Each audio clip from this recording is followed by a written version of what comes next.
तो सबसे पहले आपको इसका फॉर्मेट पता होना चाहिए। मैं वो पहले फॉर्मेट बना देता हूँ, फिर आप अच्छा, इसमें जो नई चीज़ जो है वो रिकन्सिलेशन है, ठीक है, वो आपको आइडिया होना।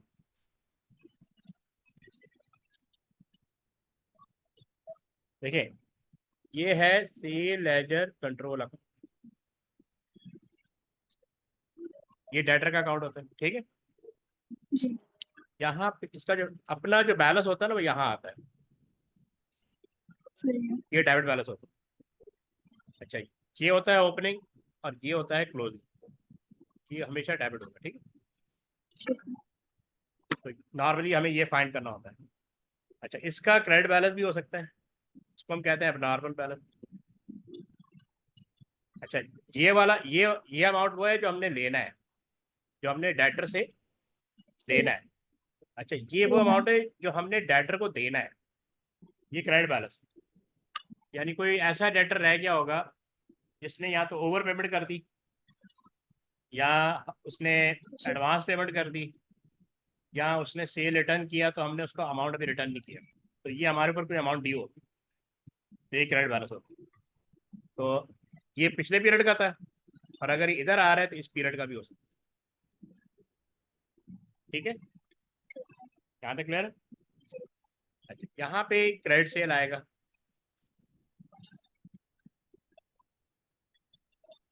याद रखना यहाँ पे क्रेडिट सेल है, कैश सेल नहीं आएगा, ठीक है। अच्छा, यहाँ पे कुछ चीज़ें आती हैं जैसे सेल रिटर्न या रिटर्न इनवर्ट, डिस्काउंट अलाउड, ठीक है, जी। बैड डेट, और बैंक, यानी receipt from debtor, receive from debtor. और यहाँ पे एक चीज आएगी सेट ऑफ, सेट ऑफ पता है ना क्या होता है? तो कॉन्ट्रैक्ट। कॉन्ट्रैक्ट, वो यहाँ है। और क्या आ सकता है? मेनली तो यही आइटम है। अच्छा, तो बैंक वो अमाउंट है जो डेटर से मिले, और यहाँ पे एक तो आएगा चेक डिसऑनर, यहाँ पे आएगा चेक डिसऑनर, यानी बैंक, आप बैंक भी ले सकती हैं, ये बेसिकली डिसऑनर है, ठीक। ये वो चेक है जो वापस आ गया, सही है। याद है ना। देखिए, जी। आपको डेटर से चेक मिला, आपने बैंक को डेबिट कर दिया, सही बस है। कर 10,000, अकाउंट सी वाला आपने क्रेडिट कर दिया, ये चेक वापस आ गया, तो आपको ये एंट्री रिवर्स करनी होगी, ठीक है। तो हम क्या करेंगे, अकाउंट रिसीवेबल डेबिट कर देंगे और बैंक क्रेडिट। ये बैंक डिसऑनर का है। हाँ, ये डिसऑनर डिसऑनर हो गया ना, मैंने अकाउंट रिसीवेबल को डेबिट किया हुआ है, क्योंकि इसको हम अकाउंट रिसीवेबल भी सही है। कहते हैं, ये अकाउंट रिसीवेबल, ये सेल लेजर भी है, ठीक है, कंट्रोल अकाउंट, और वो तो लिखा हुआ है, क्या बोलते हैं इसको, अकाउंट रिसीवेबल, ट्रेड रिसीवेबल, हाँ ट्रेड, ठीक है, यहाँ तक क्लियर। जी। अच्छा, इधर एक और चीज़ आएगी, interest on overdue date, यानी डेटर को चार्ज हो जाना, interest on overdue date, ये इसका फॉर्मेट हो गया, ठीक है। अच्छा, ये है नॉर्मल फॉर्मेट। क्वेश्चन ज्यादातर आते हैं रिकंसिलेशन के साथ। अच्छा, ये है सेल लेजर कंट्रोल अकाउंट, ये टोटल होता है, ये क्या होता है? टोटल होता है। अब सम टाइम अगर आपको याद हो, सेल डे बुक याद है आपने की थी? इसका जी। आप इसका स्क्रीनशॉट ले लें, फिर मैं वीडियो भी भेज दूंगा, फिर आप वीडियो भी देख लीजिएगा। ठीक है।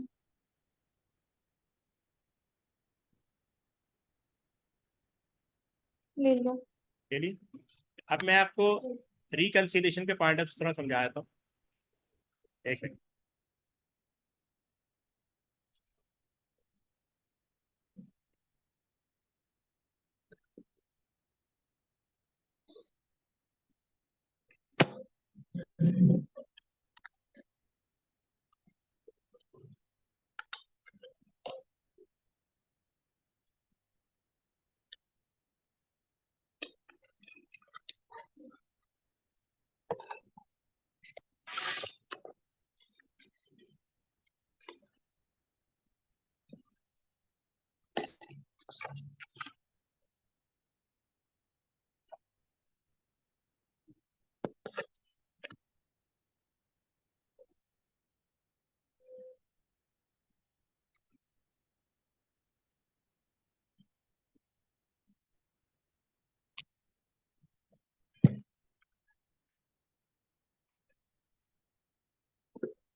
अच्छा, तो देखें, अगर आपको सेल डे बुक याद हो, से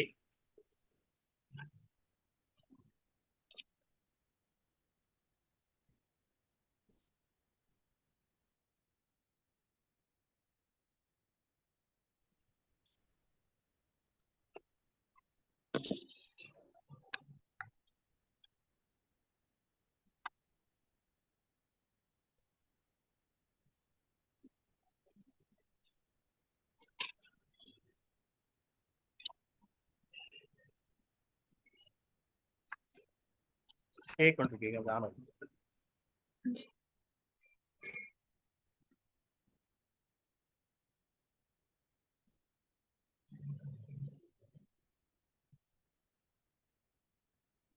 जी।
अच्छा, ये देखें, ये सेल डे बुक, सेल जी। डे बुक,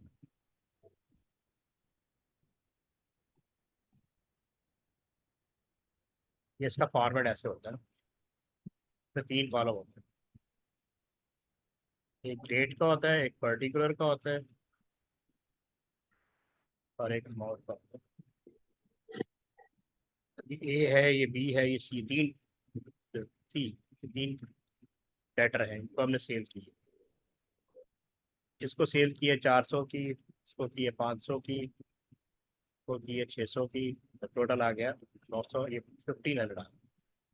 अच्छा, इसके बाद यहाँ से जर्नल जाना शुरू होता है, यानी जनरल लेजर अकाउंट, एक सेल अकाउंट होता है, जनरल लेजर इसको कहते हैं, जनरल लेजर का पार्ट होता है। आपका ये वाला जो टोटल होता है ना, ये यहाँ चला, ठीक है, तो सेल डे बुक से आता है। जी। अब ये जो अमाउंट है, ये इंडिविजुअल अकाउंट में जाएगा, जिसको हम कहते हैं सेल लेजर, क्या कहते हैं। सेलेज। अब ये मैं ए का बनाऊंगा, और ये बी का बनाऊंगा, और एक मैं सी का बनाऊंगा। अब ये जो टोटल है, ये क्रेडिट क्रेडिट साइड पे चला गया, ठीक है। अब इंडिविजुअल जी। अमाउंट यहाँ पे जाएगा, 400, ये 500, 600, ठीक है, ये सेल आ गया। हम अज्यूम करते हैं कि इनके क्लोजिंग अमाउंट भी यही है, ठीक है। जी। ये कैरी डाउन 400, ये कैरी डाउन 500, और ये कैरी डाउन 600, ठीक है। अच्छा, उसके बाद लिस्ट ऑफ डेटर बनता है, लिस्ट ऑफ डेटर। डेटर या account receivable, list of debtor. अच्छा, अब ये ए का लिखा, बी का लिखा, ये सी का, यहाँ पे हम क्या ना, ये जो क्लोजिंग बैलेंस होता है ना, ये लिखते हैं। तो यहाँ 400 आ जाएगा, ये 500 आ जाएगा, ये 600, ये बन गया 50। अब ये है लिस्ट ऑफ डेटर का बैलेंस, यानी इंडिविजुअल डेटर्स का, ये और कंट्रोल अकाउंट का बैलेंस सेम होना चाहिए। कि जो कंट्रोल अकाउंट होता है ना उसमें सब टोटल जा रहे होते हैं, ठीक है। जो कंट्रोल ठीक। अकाउंट होता है उसमें क्या जा रहे होते हैं, टोटल। टोटल जा रहे तो ये 1500 उसमें आएगा। नहीं, जो कंट्रोल अकाउंट होता है ना, अच्छा कंट्रोल अकाउंट में जी। ये वाला, वहाँ जो कंट्रोल अकाउंट डेबिट साइड पे जो सेल का अमाउंट लिखते हैं ना वो ये वाला लिखते हैं 15। इसके ठीक है। ठीक है। फिर लिस्ट ऑफ जी। डेटर अलग बनता है, ये इनके बैलेंसेस का टोटल होता है, ये बैलेंस ये बैलेंस ये बैलेंस।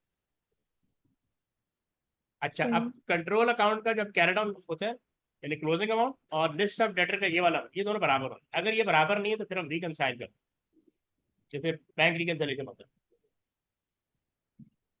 ठीक है। जी। तो इंडिविजुअली इसमें आता है। ये रिकनसाइल करने को आएगा। ठीक है। तो मैं ये आपको जरा कॉन्सेप्ट ये दे रहा हूँ कि सेल डे बुक से हम एक तो ये जनरल लेजर बनाते हैं जिसके अंदर ये सेल अकाउंट होता है जिसमें टोटल क्रेडिट साइड चलाया जाता है, इंडिविजुअल अमाउंट डेटर के अकाउंट में जाता है, इंडिविजुअल अमाउंट डेटर के अकाउंट में जाता है, ठीक है। अब डेटर के जी। अपने क्लोजिंग बैलेंस भी तो निकलते हैं ना, उनकी लिस्ट ये बनाते हैं, लिस्ट ऑफ डेटर। तो ये अमाउंट और कंट्रोल अकाउंट का जो क्लोजिंग अमाउंट, ये दोनों बराबर होने चाहिए। अगर ये बराबर नहीं है तो फिर हम उसको रिकनसाइल करके बराबर करेंगे, ठीक है। ठीक। अभी जी। मैं आपको एक क्वेश्चन करा देता हूँ, ठीक है, अब वो फौरन करें। ये जून 8 का है, पेपर 2 क्वेश्चन 2। आपके पास ईयरली में है, ये ईयरली वाइज है किस तरह है? Yearly जो बुक दी हुई है उसमें। हाँ उसमें लिखा हुआ ईयर वगैरह जो भी टॉपिकल है वो। जी टॉपिकल है लेकिन वो एयर वगैरह नहीं लिखा हुआ। उसमें ईयर नहीं, यहाँ तो फिर ढूंढना मुश्किल होता है ना। चले मैं आपको यहाँ से भेजता हूँ।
ओके, ये नजर आ रहा है आपको पेपर, जी। ठीक है।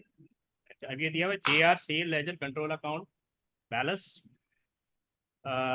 Eight first March 2008 were as follows.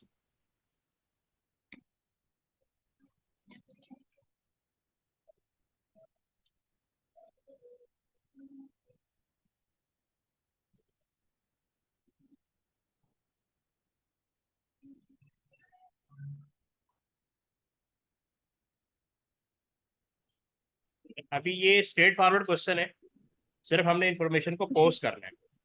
अच्छा इसमें देखें कि सबसे ठीक है। पहले ये ओपनिंग बैलेंस दिया हुआ है, डेबिट बैलेंस 340,600 और क्रेडिट बैलेंस 191,160, ठीक है। जी ओके, जी तो ये ओपनिंग बैलेंस है, ये क्या है, ओपनिंग बैलेंस। Opening balance. अच्छा, उसके बाद लिखा हुआ during March 2008 the following transfer, ये डिफरेंट ट्रांजेक्शन हुई, और उसके बाद ये इन्होंने एडिशनल इन्फॉर्मेशन ये दी, तो हम इसको वन बाय वन देख लेते हैं। तो सबसे पहले इसको देखते हैं, ये दोनों, ठीक है। ये मैं स्विच करूंगा तो आप ये जी मुझे बताइएगा, आपको पेपर नजर आ रहा है, ये जी मार्किंग सी, ठीक है। तो आप देखें कि सबसे पहले ओपनिंग बैलेंस 340 पर ऑर्डर कर दिया, जी ये यहाँ पे जो 340 दिया हुआ था ये हम डेबिट साइड पे ऑर्डर करेंगे, और ये जो 1960 एक क्रेडिट साइड पे ऑर्डर करेंगे। पहले ये चीज़ देखते हैं, ये क्लियर है, जी ठीक है। अच्छा, उसके बाद देखें क्रेडिट सेल दिया हुआ 295,000, ये देखें 295,000 आ रहा है डेबिट साइड, क्रेडिट सेल हमेशा डेबिट साइड पे जी शो करें, जी ठीक है। जी अच्छा, इसके बाद देखते हैं कि कैश सेल नहीं आएगी, ठीक है, इसको हम क्या कर देंगे, इग्नोर कर देंगे, cash cell is part of cash book, ठीक है। अच्छा, फिर दिया हुआ सेल ठीक रिटर्न है। फ्रॉम क्रेडिट कस्टमर 6480, तो ये क्रेडिट साइड पे आएगा, ये देखें 6480 आ गया, जी ठीक। अच्छा, उसके बाद ये दिया हुआ रिसीव फ्रॉम डेटर 238,600, यानी ये डेटर से पैसा आया, तो यानी आपका बैंक डेबिट हो गया तो डेटर क्या होगा, क्रेडिट, तो ये देखें हम क्रेडिट साइड पे लिखेंगे 238,600, सही है। क्लियर,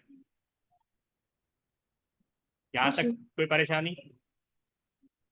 नहीं। अभी सिर्फ हम प्लेसमेंट कर रहे हैं, ठीक है, सिर्फ कॉपी पेस्ट कर रहे हैं। अच्छा, उसके बाद देखिए ठीक है। डिस्काउंट लॉट 3500 है, ये भी दिया हुआ है, ये रहा 35, तो डिस्काउंट अलॉट भी क्रेडिट होता है,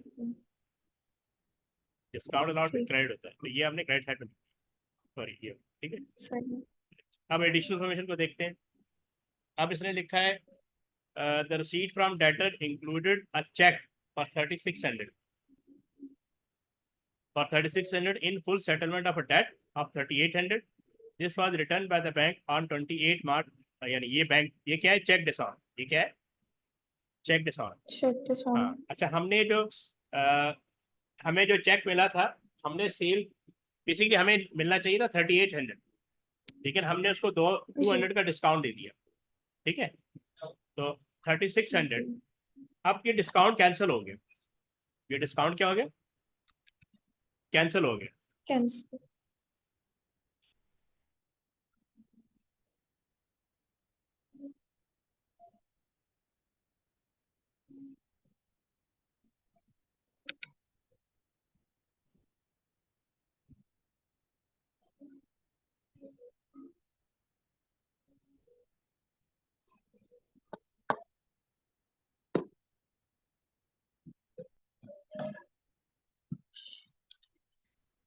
ओके, अच्छा, तो बेसिकली ये हमें चेक मिला था, ये जो 3600 है इस अमाउंट के अंदर इंक्लूड है, कहाँ ये वाला, ये इसकी बात कर रहे हैं, रिसीट फ्रॉम डेटर इंक्लूडेड, यानी इसके अंदर 3600 इंक्लूडेड है, ठीक है। पर 36 in full settlement, full settlement का मतलब है कि आपने 200 का उसको डिस्काउंट दिया, क्योंकि आपने लेने थे 3800, कितने लेने थे, 3800। 38, तो ये 3800 हम डेबिट साइड पे पोस्ट कर देंगे, ये देखें, क्योंकि ये अमाउंट हमारे पास आ चुका है, लेकिन हम 38 पे डेबिट कर देंगे तो कैंसिल हो जाएगा, ये वापस नहीं आएगा।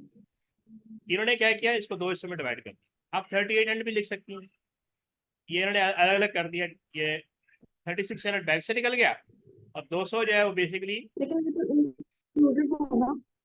आप 3800 भी लिख सकती हैं, इन्होंने सेपरेट कर दिया, देखिए आपके अकाउंट में 3600 आया था, वो इसके अंदर इंक्लूडेड ये वाला, जी। ठीक है, अगर आपको उसमें सुने included है सुने, तो वापस लिखने की।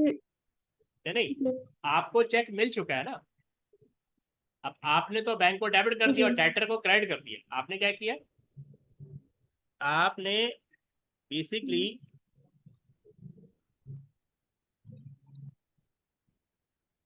जब आपको चेक मिला, अ, जी आप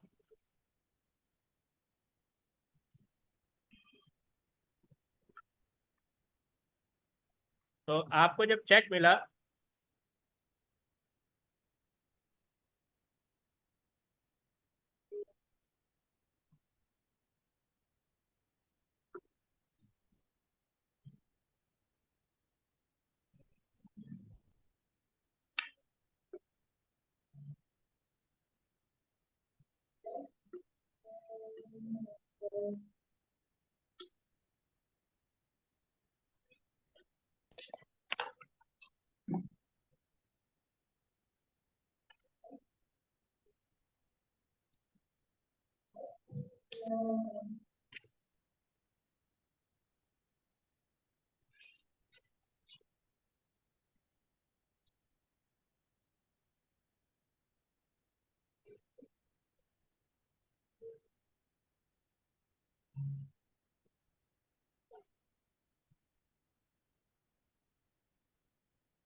ओके,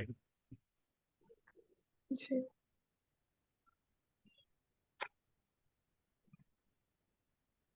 देखिए आपको जब चेक मिला ना तो आपने बैंक को डेबिट कर दिया। आपको चेक मिला ऐसे, और अच्छा आपने अकाउंट यहाँ पे लिख दिया डिस्काउंट अलाउड डेबिट, जी और अकाउंट रिसीवेबल क्रेडिट ये किया था। ये डिस्काउंट अलाउड है जब आपको चेक मिला, ठीक है। अब वो चेक जी हो गया, रिटर्न चेक हो गया, रिटर्न तो आप क्या करेंगे, अकाउंट रिसीवेबल को डेबिट करेंगी 3800 और बैंक को क्रेडिट करेंगी 3600। डिस्काउंट अलाउड कैंसिल हो गया 200। ये ठीक है। तो इसका रिफ्लेक्शन ये देखे ना, ये बैंक ये वाला आ गया, और ये तो उसको 200 कैंसिल आउट करने के लिए वापस लिखना है। है। कैंसिल आउट करने के लिए वापस लिखना है। हाँ जाहिर है ना, क्योंकि ये पैसा तो नहीं आया ना आपके पास। ठीक है। आपने पहले ये वाली एंट्री रिकॉर्ड कर दी ना, वो कह रहा है ना कि ये 3600 इंक्लूडेड है, जो आपने ये वाला अमाउंट शो किया हुआ, जी ठीक है ना, इसके अंदर ये है। ये चीज आपको समझनी है, ठीक है। समझ आ गए। जी तो ये है बेसिकली, ओके। तो ये कैंसिल हो गया, ये चीज जहां तक समझ में आ गई आपको। जी अब नेक्स्ट पे जाते हैं।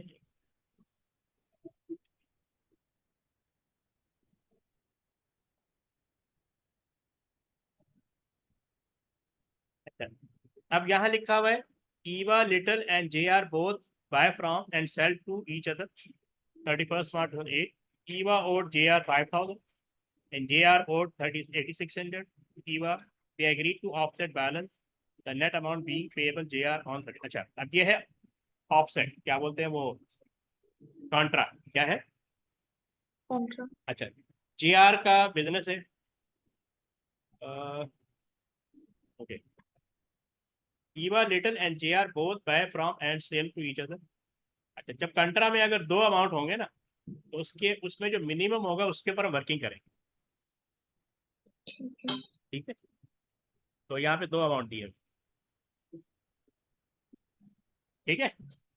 जी अब हम क्या करेंगे, इसमें सेल लेजर कौन है और परचेज लेजर कौन है।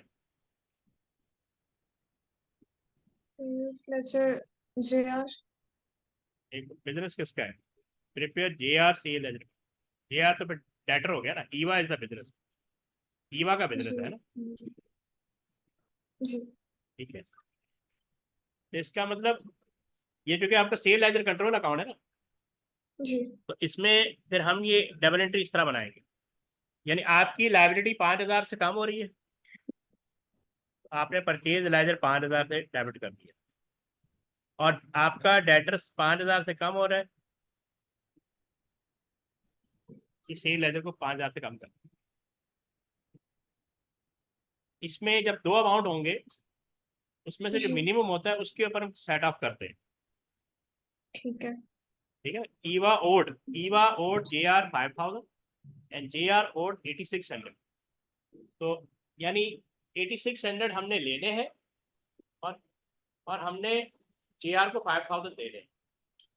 तो मैंने 5000 यानी अपनी लाइबिलिटी कम कर दी ना, मैंने 8600 लेने थे और 5000 देने थे, तो मैंने बोला भाई 5000 काट लो अपने, तो मेरी लाइबिलिटी कम हो गई, ठीक है। इनमें से जो दो मिनिमम अमाउंट होगा उस पर ऊपर हम सेट ऑफ करेंगे। ये देखें, ये इसने क्रेडिट किया होगा, ये देखें 5000। सही है। ठीक।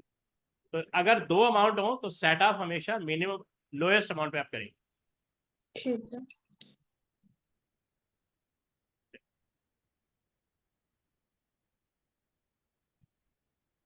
अच्छा, उसके बाद कॉन्ट्रा भी हो गया, ठीक है। जी। कॉन्ट्रा हो गया। अब पेपर में जाते हैं। फिर लिखा it was agreed that a debt of 2300 from Alice Spring was bad and it was written off. ठीक है, तो 2300 बैड डेट पे चला जाएगा। हम्म,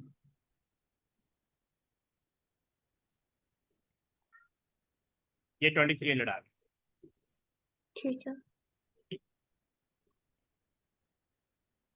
23। अच्छा, उसके बाद ये क्लोजिंग बैलेंस देखते हैं।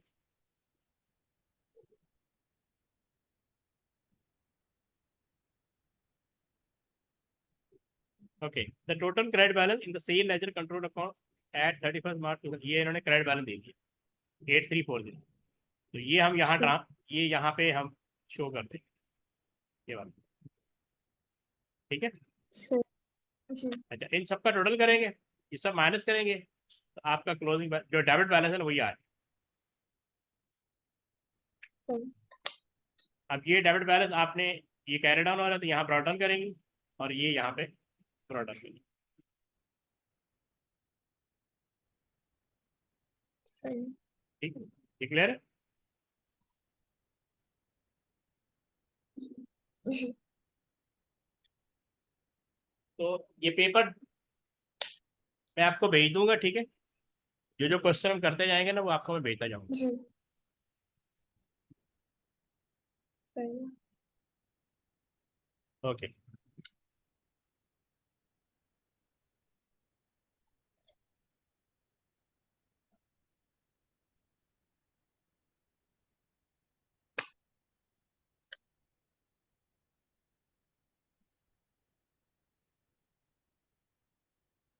ओके, एक तो ये हो गया, तो ये था स्ट्रेट फॉरवर्ड क्वेश्चन। जी। अब देख लेते हैं जून 10।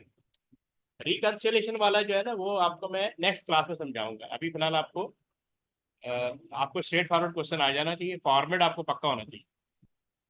सही है। क्योंकि रिकंसिलेशन जो है ना थोड़ा टाइम लगता है, दोनों तरफ मैच करना पड़ता है। तो टाइम तो इसी में गुजर गया ठीक है। बेसिक के अंदर। तो अभी मैं जून 2010।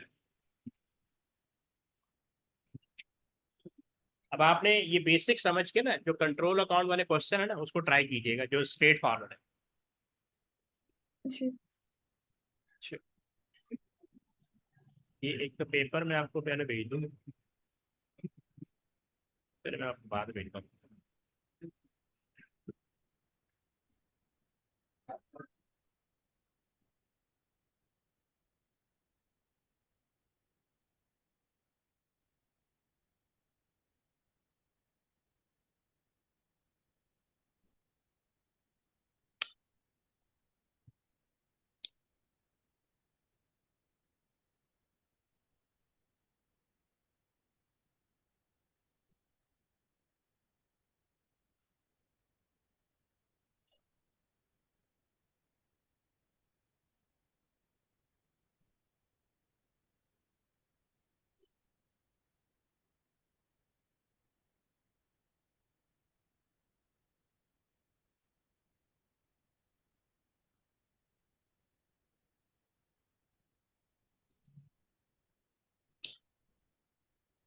ओके, ये पेपर नजर आ रहा है आपको। जी। ये स्ट्रेट फॉरवर्ड क्वेश्चन, आप क्विकली इसको बना लेंगे अभी।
ओके।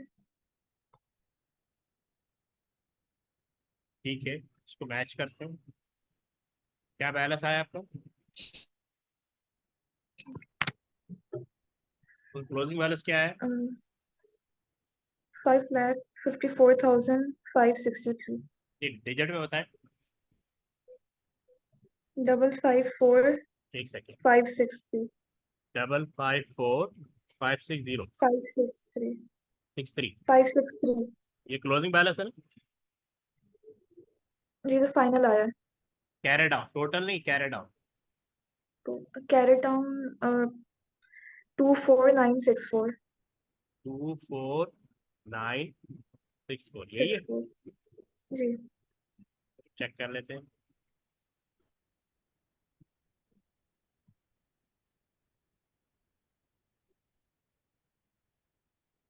ये रहा, सही है।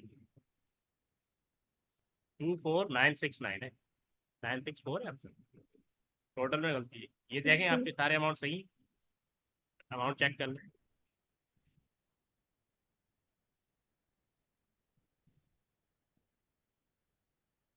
जी अमाउंट सही है। ठीक है, और टोटल में गलता है।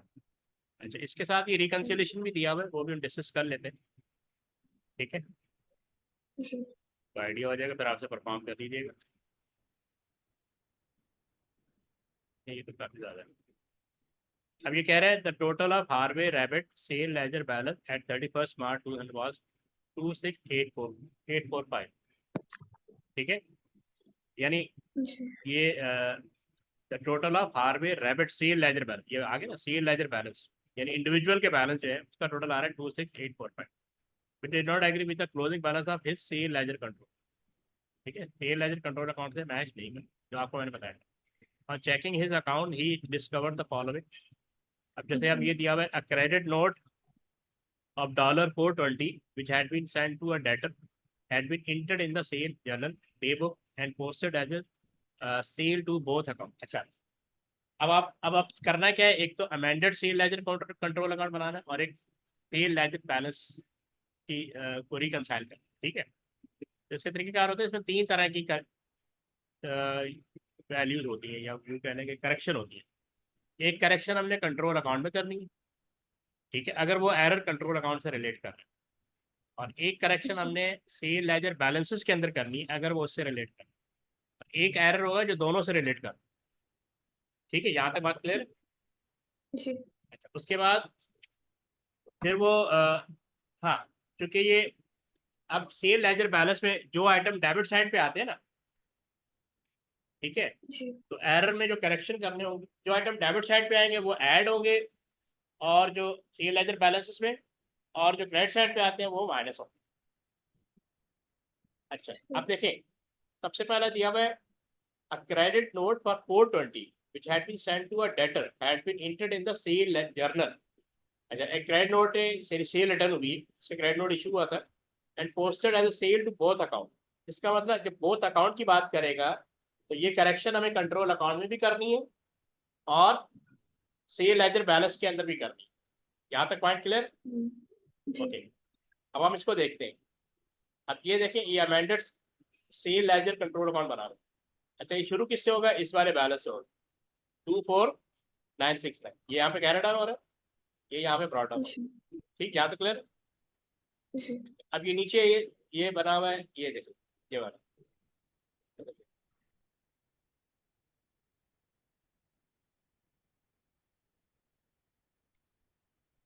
ये लेजर टोटल ये आ रहा है 26845 ठीक है। हाँ, ये लेजर बैलेंस 26, ये ठीक है। जी। ओके, तो अब आपने इसको माइंड में रखना है, ये डेबिट बैलेंस, ये कौन सा बैलेंस है? Debit debit balance. Balance. Okay, तो सबसे पहले देखते हैं वो क्रेडिट नोट का इशू क्या है। क्रेडिट नोट 420 का, तो इसका मतलब इसकी इसकी प्लेसमेंट दोनों दोनों जगह पे आएगी। तो आपको याद होना चाहिए, क्रेडिट नोट का मतलब होता है सेल रिटर्न। क्रेडिट नोट का मतलब क्या होता है? Sale sale return. रिटर्न। और ये क्रेडिट साइड पे आता है कंट्रोल अकाउंट, याद है, सेल जी। Ledger control account. तो ये देखें, अच्छा, अब इन्होंने डबल अमाउंट से किया हुआ, डबल अमाउंट से क्यों किया हुआ ये देखेंगे। A credit note for 420 which had been sent to a debtor had been entered in the sale journal. आपको रिकॉर्ड करना था सेल रिटर्न डे बुक में, इन्होंने रिकॉर्ड कर दिया सेल डे बुक में। जी इसका मतलब आपने इसको एज ए सेल रिकॉर्ड कर लिया होगा, है ना, एंड जी posted as a sale to both account. आप समझ रही है, जी यानी इसको सेल रिटर्न में डेबिट होना था, लेकिन ये चला गया सेल डे बुक में, तो वहाँ क्रेडिट हो गया। तो अब उसको कैंसिल, ठीक है ना, इसको कैंसिल करने के लिए सेल यानी ये एज ए सेल रिकॉर्ड हो गया, तो कंट्रोल अकाउंट में डेबिट साइड में करा गया। अब इसको माइनस, एक तो 420 से माइनस करना होगा, इसका ओरिजिनल अमाउंट रिकॉर्ड करना है, और एक वो अमाउंट जो सेल में रिकॉर्ड हो। ये देखिए 840 से क्रेडिट नोट करेक्टेड 840,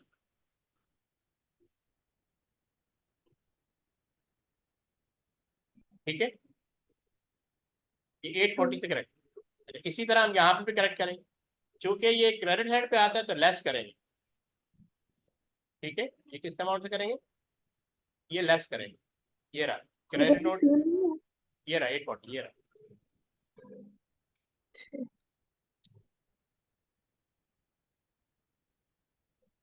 एक सेकंड,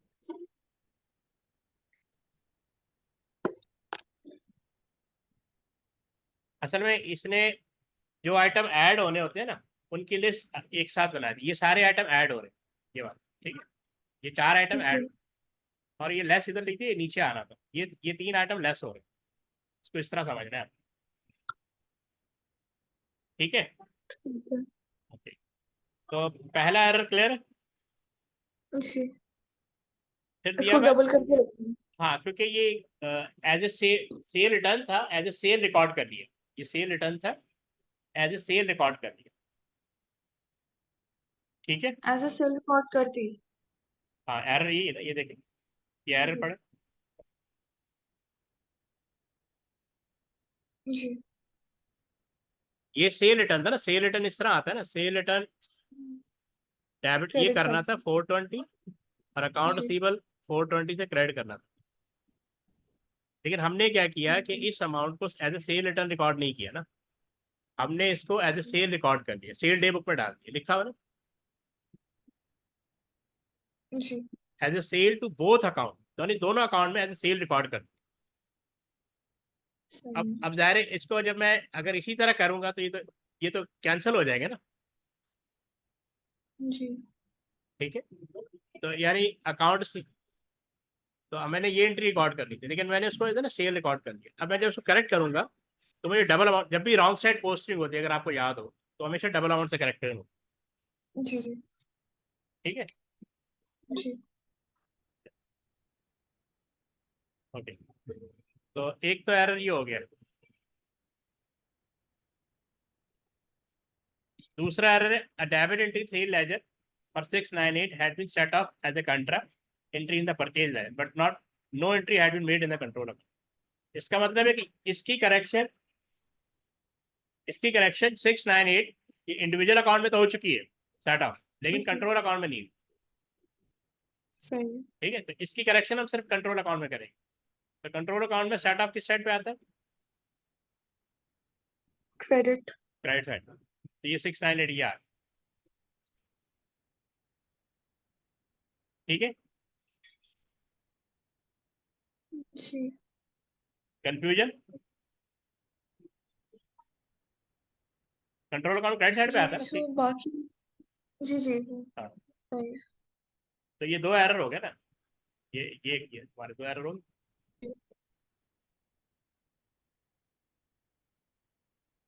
तीसरा है the discount allowed account had been overstated by 3 time. अब ये जब, अच्छा डिस्काउंट अलाउड की बात कर रहे हैं और किसी अकाउंट की बात नहीं कर रहे हैं, तो याद रखना कंट्रोल अकाउंट में टोटल जाते हैं, कंट्रोल अकाउंट में टोटल टोटल जाता जाते है हैं, इसका मतलब ये बात कर रहे हैं कंट्रोल अकाउंट की, और कंट्रोल अकाउंट में आपने 310 से ज्यादा लिख दिया, तो कंट्रोल अकाउंट में किस जी साइड पे आता है, क्रेडिट साइड पे आता है ना, जी तो क्रेडिट, अब इसको जाहिर ओवर ओवर स्टेट किया है तो हम इसके अपोजिट रिकॉर्ड करेंगे, 310 से कैंसिल कर दे, नॉर्मल क्रेडिट साइड पे आते हैं, इसको हम 310 से डेबिट कर, ठीक है क्लियर? जी अच्छा, फिर तेरा sale invoice for 998 had been completely omitted from the account. इसकी करेक्शन दोनों साइड पे आएगी, कंट्रोल अकाउंट में भी होगी और सेल लेजर के बैलेंस में, क्योंकि दोनों साइड पे रिकॉर्ड नहीं हुआ। एक सेल हुई है 998 की जो आपने डे बुक में जी रिकॉर्ड नहीं की, तो इसका मतलब ये एरर सेल लेजर के बैलेंस में भी आया और कंट्रोल अकाउंट के बैलेंस में भी आया। ये देखें 998 हमने यहाँ रिकॉर्ड कर दी। जी अच्छा, जो आइटम डेबिट साइड पे आता है वो सेल लेजर के बैलेंस में ऐड होता है, ये देखें, ये ऐड लिखा हुआ सेल सही लेजर, ठीक है। जी फिर कह रहा है debit balance of 2102 had been omitted from the list of debtor. इसकी करेक्शन लिस्ट ऑफ डेटर में करेंगे, कंट्रोल अकाउंट में नहीं करेंगे, क्योंकि मेंशन है लिस्ट ऑफ डेटर की बात करें, यानी सेल लेजर के बैलेंस में करें। 2102 डेबिट बैलेंस है जो ओमिट हो गया आपने राइट। तो अब आप देखें कि ये देखें 2102 आ गया, यहाँ पे ऐड हो रहा है, जी ठीक, okay. A debtor who owed, यानी ये चीज समझ में आ गई ना, ये कंट्रोल अकाउंट में करेक्शन नहीं होगी इसकी, ठीक है, इसकी कंट्रोल अकाउंट में करेक्शन नहीं है। A debtor who owed 896 had been declared bankrupt during March 2010. The debt had been written off in the control account, but no entry had been made in the debtor account. इसका मतलब control account में ये working हो चुकी, ठीक है ना। ये बैड डेट, हमें बैड डेट रिकॉर्ड करना था, लेकिन कंट्रोल अकाउंट में हमने कर दिया है, लेकिन इंडिविजुअल अकाउंट के अंदर नहीं किया। तो इसका मतलब इसकी करेक्शन लिस्ट ऑफ डेटर के अंदर होगी, यानी सेल लेजर बैलेंस। तो ये सेल लेजर देखें 816 आ गए, और सॉरी वो माइनस हो गया, इधर गया, हाँ बैड डेट क्रेडिट साइड पे आता है ना, जी तो जो आइटम क्रेडिट साइड पे होता है ना वो सेल लेजर बैलेंस में से आपने माइनस कर, ठीक है ठीक है, ये देखें माइनस। फिर a receipt from 630 had been debited to the bank account but omitted from the debtor account, okay। अब बैंक में एक अमाउंट आ गया 630, इसका मतलब उसका टोटल कंट्रोल अकाउंट में चला गया, वहां हमने क्रेडिट कर दिया। अब ये बात कर रहे हैं एरर की करेक्शन क्या करनी, omitted from the debtor account, यानी इंडिविजुअल अकाउंट। तो जब भी इंडिविजुअल अकाउंट की बात करेगा तो आपने सही लेजर के बैलेंस में करेक्शन कर, यानी लिस्ट ऑफ डेटर। तो अच्छा, तो ये रिसीट है ना, तो ये नॉर्मली बैंक क्रेडिट होता है कंट्रोल अकाउंट में, तो हमें इसको माइनस कर 630, ये देखें ये ये कंट्रोल अकाउंट, कंट्रोल अकाउंट में नहीं आएगा नहीं उसने मेंशन किया हुआ एरर कहाँ पे, omitted from the debtor account, सही ठीक है, वो कंट्रोल अकाउंट की बात ही नहीं कर रहा। और वैसे भी ये बैंक में एंट्री आ चुकी है, तो ठीक है बैंक का टोटल कंट्रोल अकाउंट में जाता है, यानी वहाँ क्रेडिट करेंगे रिसीट फ्रॉम डेटर, सही but omitted from the debtor account. Individual की बात करें, जब एरर इंडिविजुअल से रिलेटेड होगा तो आपने इसमें करना है सीएल लेजर बैलेंस। अच्छा, an entry for 816 in the sale ledger day book had not been posted to the debtor account, again debtor account की बात कर, तो ये सेल है जो आपने रिकॉर्ड नहीं की, ठीक। तो आप देखें 816 यहाँ पे आ गया, तो ये डेबिट डेटर अकाउंट में डेबिट होती है ना सेल, जी तो देखें जो आइटम डेबिट होता है वो आपने ऐड करना, ये सेल लेजर के बैलेंस को, और ऊपर देखें नहीं है, ऊपर आपको कहीं नजर नहीं आएगा 816, ठीक है। जी उसके बाद sale ledger account has been understate by 200, sale ledger ये अगेन इंडिविजुअल की बात कर रहा है। Sale ledger account had been, यानी 200 का अमाउंट आपने सेल लेजर के बैलेंस में नहीं लिखा यार, अंडर कास्ट करके, इसकी करेक्शन भी सेल लेजर में होगी, देखें 200, ये 200 ऐड हो गए, अंडर कास्ट किया ना, ठीक है। जी फिर कह रहा है पेज ऑफ सेल जर्नल पे book with entries totalling 3856 had been omitted from total sale, the amount had however been posted to the debtor account, यानी इसका मतलब ये इसकी करेक्शन कंट्रोल अकाउंट में है, और ये 3856 की सेल हुई थी जो आपने डेट कंट्रोल अकाउंट में रिकॉर्ड नहीं की, ओमिट होगी, had been omitted from the total sale. Total sale का मतलब टोटल सेल कहाँ जाती है, कंट्रोल अकाउंट में, जी ठीक है ना। तो इसकी करेक्शन कंट्रोल अकाउंट में की डेबिट साइड, ये देखो एक्स्ट्रा सेल, ये हमने डेबिट, सही सॉरी यहाँ पे भी इसके सब मैंने दो दो बनाया यहाँ पे। अच्छा, अब देखें सारे एरर हमने पोस्ट कर दी, इसका जो क्लोजिंग बैलेंस आया वो ये आया 2859, 5.5 5 ये मैच करना चाहिए, देखें 2859 इसके। ठीक है। इन्होंने क्या किया, जो आइटम यहाँ पे डेबिट साइड पे आते हैं उनको ऐड करके ये सारे आइटम इस बैलेंस में ऐड होंगे, ठीक है, और ये सारे आइटम इसमें से माइनस। तो ये टोटल बन रहा था, जो आइटम ऐड होने 4116 ऐड होगा और 236 माइनस होगा, तो ये देखें 28595 और 2859 ये दोनों सेम होंगे। क्लियर? जी। तो आज की क्लास यहीं रखते हैं, ठीक है, इसकी वीडियो रिकॉर्डिंग मैं आपको भेज दूंगा ताकि आप दोबारा भी इसको देख सकें, ठीक है। ठीक है, और ये दोनों पेपर पे अभी आपको मैं भेज देता हूँ ताकि आप दोबारा प्रैक्टिस कर लें, सही। ठीक है। तो ये प्रैक्टिस पे बहुत मैटर करता है, आप टॉपिक बाय टॉपिक चलेंगे तो प्रैक्टिस आपके साथ करते चलेंगे। ठीक है। तो इंशाल्लाह नेक्स्ट क्लास में आपको बताता हूँ ये, ठीक, फिर आप उसी वक्त ले लीजिएगा, ठीक ठीक है। है। ओके, अल्लाह हाफिज़। अल्लाह हाफ़िज़।